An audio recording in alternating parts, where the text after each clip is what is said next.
আজকে আপনাদের সাথে এক আজব রেসিপি শেয়ার করব। রেসিপিটা আজব হলেও খেতে কিন্তু অসম্ভব মজা। আপনাদের কাছে রিকোয়েস্ট থাকবে একবার হলেও ট্রাই করে দেখবেন রেসিপিটা। হ্যালো, আসসালামু আলাইকুম এভরিওয়ান, কেমন আছেন সবাই? আশা করি সবাই অনেক ভালো আছেন। আমি আল্লাহর রহমতে অনেক ভালো আছি। আজকে ইফতারের পরে খুবই টক কিছু খেতে ইচ্ছা করতেছিল। এই রমজানে রোজা রাখার পরে সবারই টক কিছু খেতে ইচ্ছা করে, হয়তো বা আমার মতো। এখন টক কিছু কি খাবো আমি এটাই ভাবতেছিলাম। হুট করে আমার চোখের সামনে পড়ে এই আঙ্গুর ফলগুলো একেবারে টক ছিল না, টক মিষ্টি ছিল। তাই এর সাথে আমি তেঁতুল দিয়েছিলাম, একটু টকটা যাতে বেশি লাগে এই জন্য।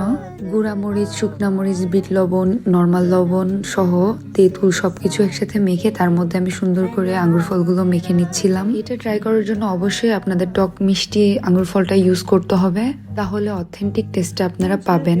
এই মাখাটার টেস্টটা যে এত ভালো ছিল, জাস্ট আমি বলে এক্সপ্লেইন করতে পারবো না আপনাদের কাছে রিকোয়েস্ট একটাই থাকবে যে একবার হলেও আপনারা ট্রাই করে দেখবেন এটা। এই ভর্তাটা মোটামুটি তৈরি করতে 5 থেকে 7 মিনিট সময় লাগবে আপনাদের, কিন্তু ভর্তাটা যখন রেডি হয়ে যাবে দেখবেন 5 সেকেন্ডের মধ্যে খাওয়া শেষ হয়ে গেছে। কারণ এত বেশি মজা এই ভর্তাটা, জাস্ট অতুলনীয় টেস্ট। যখন আমি ভর্তাটা মাখতেছিলাম তখনও আমি বুঝতে পারিনি যে এইটার টেস্ট এত বেশি মজা হবে। মাখার পরই 10 সেকেন্ডের ভিতরে আমাদের সবারই খাওয়া শেষ।